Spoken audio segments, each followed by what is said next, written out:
Chef Chat with the Chat Chats. How are you doing? Oh, fabulous as always. And as you said, you know, it's such a wonderful time of year. It really is.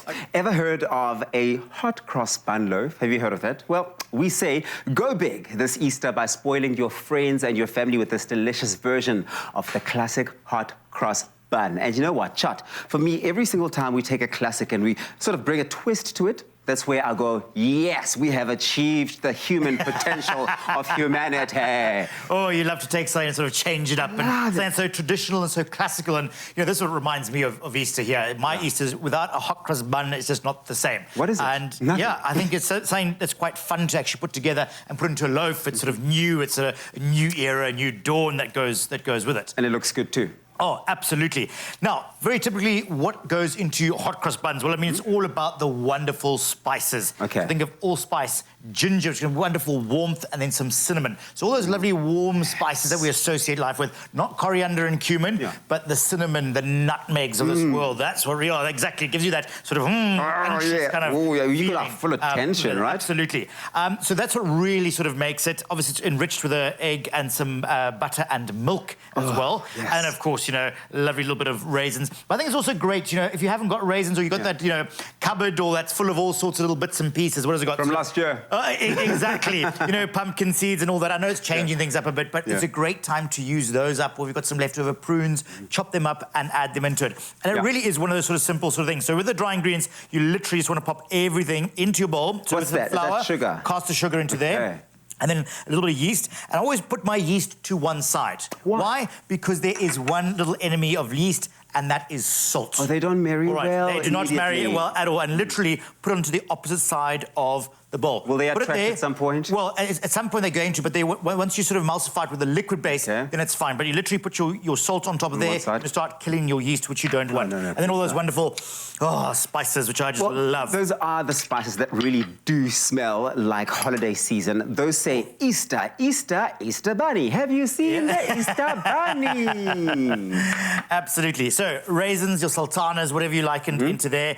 And then just give that a quick sort of, you know, mix up, and you're going to see that lovely flour start to change completely with it taking on those wonderful spices as well. And, you know, if you really like it spicy, get some more spices in there. You know, really spice it up. Go big or go home. Look, we already are putting such a twist to a classic. You may as well just go and add all the things you've always dreamt of adding, but we're shy to do so. Absolutely. Now, be bold with it. And then into your wet ingredients, literally taking your butter that you've melted there, pour that in.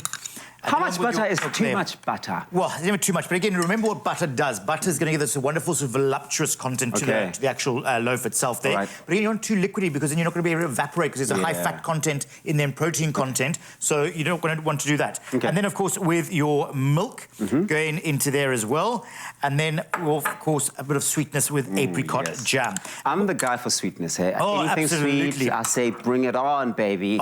Bring it on. All you need to do then is start mixing this together until you get a lovely pliable dough. Now, I'm not going to get my hands dirty today. There's your dough. I'm going to give this a taste because I'm not waiting 45 minutes. You can carry on there. And I've got the dough that's been made here. So this is what it actually will look like eventually that you've brought all together. And just that smelling of that in itself is lovely. You've got that wonderful yeastiness that's come through. So once you've done this, you're going to make your dough. You're going to cover it and let it prove up once. Okay. Then you're going to knock it back, and then you get into this lovely little dough ball that we've got here now. Okay. And this is where you want to now divide this up into sort of 8 equal portions. Now, I have to pay attention to this one. Cut in half that way, and then half again this way. You don't want to overwork the dough either. Okay. If you really want to be precise, you can take a scale. Yeah. In the restaurants in the hotel, we would take out a scale and weigh every individual. Yeah, and then put a price tag right next to each one as they do.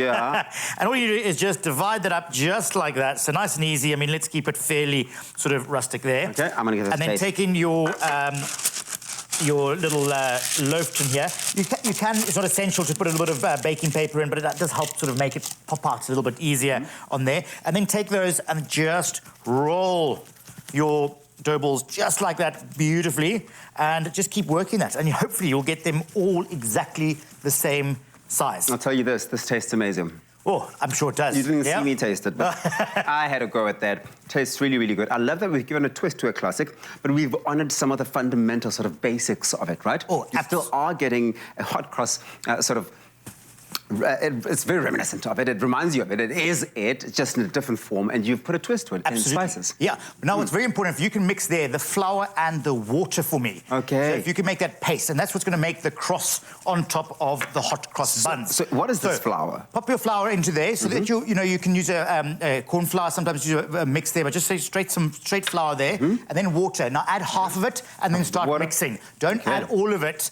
at once. So, whoa. No, not all of it. You said not all of it.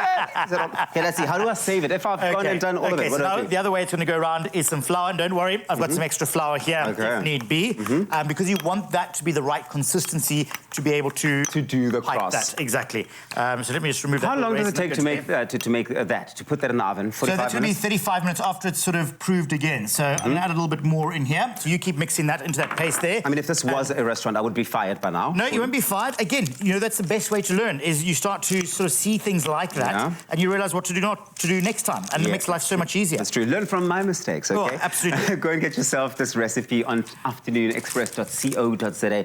This will be done on mix, then what? Yeah, so once you got that there, you can pop it into a piping bag. Once you've got that consistency, they can then draw a line down the centre of each of your little buns here, and then get your cross like there. But that is absolutely about the consistency. So now we've gone the other extreme, too thick. So then add a little bit more water until you can actually sort of, draw it away. Okay. Play with it. There we go. A hot cross buns with a twist. Add your own personality and your own pizzazz to them. And we welcome in the season. It's Easter, everybody. Enjoy afternoonexpress.co.za for the recipe. Thank you so much, Chotty. Oh.